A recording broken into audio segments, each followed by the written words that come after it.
अस्सलाम वालेकुम, welcome to another video. आज की वीडियो में बताऊंगा कि 11 मई टेस्ट के लिए आपने क्या-क्या प्रिपरेशन करनी है। This video is going to be about the prediction for IELTS 11 May test.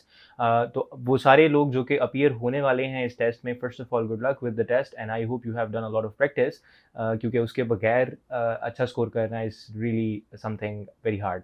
Practice के बाद now because you are on the ending days और आप सिर्फ चीज़ें रिवाइज करना चाह रहे हो, तो मैं सिर्फ कुछ ऐसे फैक्टर्स के ऊपर आपको हाईलाइट करवाऊंगा जिसके ऊपर आपको फोकस करने की ज़रूरत है, so that you can score good in your final exam. जैसे पिछली प्रिडिक्शन वीडियो बिल्कुल उसी तरह से मैं सेक्शन वाइज चलूँगा। तो will start with the reading first. अभी जो प्रीवियस फीडबैक है और जो आजकल लेटेस्ट जो एग्जाम्स आ रहे हैं उससे the feedback that I have gathered from multiple resources is that reading is something which is very tough, और उसकी एक बड़ी सिंपल सी वजह है कि वो क्वेश्चन टाइप जिसमें से जैसे कि आपके पास question type like matching information वाले या फिर आपके पास लिस्ट ऑफ हेडिंग वाले जो कि बहुत मुश्किल करते हैं स्टूडेंट के लिए, वो क्वेश्चन बहुत फ्रिक्वेंटली देखने को मिल रहा है। इनफैक्ट पास एक रीडिंग अभी रिसेंटली आई थी जिसमें तीनों पैसेजेस में समवट आपको लिस्ट ऑफ हेडिंग वाला क्वेश्चन मिला था, which is very rare, but at the same time it makes reading very difficult. क्योंकि मैं अपने स्टूडेंट्स को हमेशा ये सजेस्ट करता हूँ कि लिस्ट ऑफ हेडिंग वाला क्वेश्चन आपने आखिर में करना है, और जिस भी पैसेज में हो वो पैसेज ही आपने आखिर में करना है, because it requires a lot of time और उसके ऊपर बहुत ज़्यादा एफर्ट करने की ज़रूरत होती है। बट अगर ऐसा कोई केस आ जाता है जिसके अंदर रीडिंग के अंदर आपके पास सारी ही लिस्ट ऑफ हेडिंग है हर किस्म की, तो फिर आपको बहुत इफेक्टिवली टाइम मैनेज करना होगा। So the first prediction is that because it's being coming frequently, तो you should practice a lot about the list of heading कि किस तरह से आपने उसको इफेक्टिवली सॉल्व करना है, या आपके फिंगर टिप पे इसकी होनी चाहिए टिप्स कि किस तरह आप फर्स्ट लाइन और लास्ट लाइन को पढ़कर पैराग्राफ की उसका जिस्ट निकाल सकते हो, और उस जिस्ट को आप उसकी जो समरी है उसको मैच कर सकते हो with the list of headings which are given, और आप अपना एक्यूरेट आंसर ढूंढ सकते हो।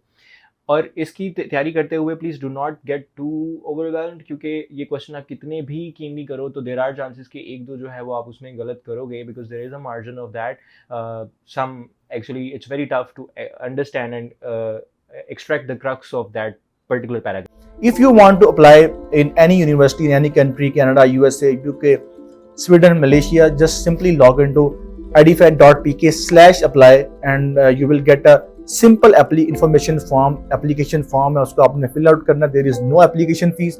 आप जैसे ही फॉर्म सबमिट करेंगे we will receive your inquiry and within 48 hours you will be assigned by a counselor। और फिर उस काउंसलर से आप बात करके अपनी असेसमेंट करवा सकते हैं, उनसे आप इंफॉर्मेशन ले सकते हैं। And we now have a designated portal system for all students. अगर आप किसी भी कंट्री में बैठ के, किसी भी शहर में बैठ के पाकिस्तान के अपना प्रोसेस स्टार्ट करवाते हैं, you will be assigned by a student portal, जहां पर आप अपनी एप्लीकेशन को ट्रैक कर सकते हैं, जहां पर आप अपना स्टेटस ट्रैक कर सकते हैं। ठीक है, तो उसको समझना और उसमें से वो निकालना और उसको मैच करना वो मुश्किल हो जाता है। तो don't just get to overwhelm, just practice a lot, और कोशिश करें कि जितने ऐसे पैसेजेस हैं जिसके अंदर लिस्ट ऑफ हेडिंग है उसकी आप ज़्यादा से ज़्यादा प्रैक्टिस करें। कैम्ब्रिज के जितने टेस्ट हैं आप उनको अच्छे से गो थ्रू करें। तो reading is something which will give you tough time for the 11th May test. तो और उसके लिए स्पेसिफिक मैंने आपको बता दिया कि आपने लिस्ट ऑफ हेडिंग के ऊपर बहुत ज़्यादा फोकस करना है। तो ये अगर ऐसा क्वेश्चन है जो अभी तक आपने उसके ऊपर बहुत फोकस नहीं किया, तो now this is the time for you to do that, right? Moving on to the writing. Writing is relatively easier or will be easier for this particular test, क्योंकि राइटिंग में जो अभी कॉमन टॉपिक्स चल रहे हैं वो ऐसे कोई टॉपिक नहीं है जिसके अंदर आपको बहुत मुश्किल आने वाली हो। 11 मई टेस्ट के लिए भी in my opinion it won't be very difficult. तो अगर टॉपिक आपको डिस्टेंस लर्निंग के ऊपर आ सकता है, topic somewhat would be around E learning और वुड बी अराउंड एजुकेशन, और एजुकेशन के टॉपिक्स पर लिखना आसान होता है relatively, because we all go through that, और हमें पता है स्पेशली अगर डिस्टेंस लर्निंग जैसे क्वेश्चन के ऊपर आ जाता है तो हमें पता है कोविड में हमारी एजुकेशन को कितना ज़्यादा इफेक्ट किया था इस सारे डिस्टेंस लर्निंग ने, और हमें उसके बेनिफिट्स भी पता है। So it's very very we have a lot of points to write a very argumentative essay. ठीक है, तो focusing on education, this is the suggestion that I have for you, and essay is going to be relatively easier.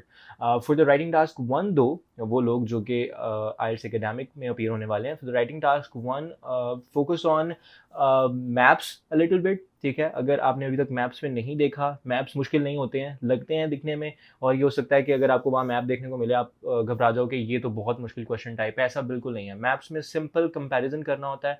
उन्होंने 2 duration के map दिए होंगे, आपने देखना है उसमें से मेजर चेंजेस क्या हुई हुई हैं। Structure would remain exactly the same, जैसे हम फॉलो कर रहे होते हैं किसी भी राइटिंग टास्क 1 के अंदर, कोई डिफरेंस नहीं आने वाला। तो इसमें आपके पास बहुत सारी इंफॉर्मेशन होगी, right. Let's move to the next section, which is listening. In the listening section, you won't find it very hard.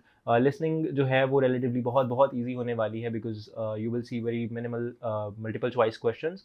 ज़्यादातर fill in the blanks और इस तरह के जितने भी simpler question type हैं उनको ज़रा अच्छे से keenly go through कर लें। और वो चीज़ें जो आपको थोड़ा सा मुश्किल टाइम देती हैं उसको अगर आप अभी कह लें कि एक दफ़ा देख लें, but just don't get to again overwhelmed with the question that you don't understand. Although आपको पता होना चाहिए कि अगर मल्टीपल चॉइस क्वेश्चन आते हैं लिसनिंग के अंदर तो वो सबसे टफ होते हैं। वो फोर्थ सेक्शन में समवेट देखने को मिलेंगे आपको, अगर किसी और सेक्शन में नहीं भी आते तो फोर्थ सेक्शन में डेफिनेटली होंगे, क्योंकि फोर्थ सेक्शन जैसे जैसे हम रिलेटिवली मूव करते हैं सेक्शन डिफिकल्ट होते जाते हैं। तो आपने आपके पास स्ट्रेटजीज होनी चाहिए, आपको पता होना चाहिए, लेकिन आपको अगर तो फिल इन द ब्लैंक्स या फिर बेसिक क्वेश्चंस के अंदर भी अभी प्रॉब्लम आ रहा है तो ज़्यादा फोकस अपना उसके ऊपर करो ताकि आपके मैक्सिमम मार्क्स आ सकें। आखिरी जो हमारे पास रह गया है वो है स्पीकिंग की। अभी मैंने कुछ दिन पहले उसकी क्यू कार्ड की वीडियो बनाई थी और मैंने बताया था कि कौन कौन से वो क्यू कार्ड्स हैं जो कि बड़े इंपॉर्टेंट है। मैंने 5 क्यू कार्ड्स बताए थे और उनमें से जो स्पेसिफिकली अगर वो 5 भी आपको ज़्यादा लग रहे हैं और उसमें से आप किसी बिल्कुल नैरो डाउन करके एक स्पेसिफिक किसी 2 टास्क पे फोकस करना चाहते हो तो मैं सजेस्ट ये करूँगा कि क्यू कार्ड के लिए नॉइजी प्लेसेस और बिल्डिंग्स, ये वो टॉपिक्स हैं जिसके ऊपर आपने बहुत कीनली फोकस करना है। और उस वीडियो में मैंने बड़े डिटेल में बताया है, उसका लिंक मैं छोड़ दूंगा यहाँ पर, आप देख सकते हो उसको। लेकिन इसके बावजूद अगर आपके हम इनिशियली बाकी स्पीकिंग सेक्शन की बात करें तो आपके फॉलो क्वेश्चन भी हो सकते हैं इसी सब्जेक्ट से रिलेटेड, और ऑब्वियसली वो बेस कर रहा होता है कि आप कैसा जवाब देते हो। तो नॉइजी प्लेसेस और बिल्डिंग से रिलेटेड अपने दिमाग में सोच लो कि आइडियाज़ बना लो कि what will you talk about, just read a little bit about what's happening around you in your city specifically, ताकि आप अच्छी एग्जाम्पल कोड कर सको और अगर वो उसमें से फॉलो क्वेश्चन निकालें एग्जामिनर तो आप उसको अच्छे से बैकअप कर सको। So these are the four things. ये जो चारों सेक्शन में ये मैंने आपको इंपॉर्टेंट थोड़े से हिंट्स दे दिए हैं which you need to really focus a lot, and I hope again I wish you good luck for your 11 May test. Thank you so much, and if you need any other information regarding IELTS or PTE then feel free to reach out to Verify Group of Companies. Allah Hafiz.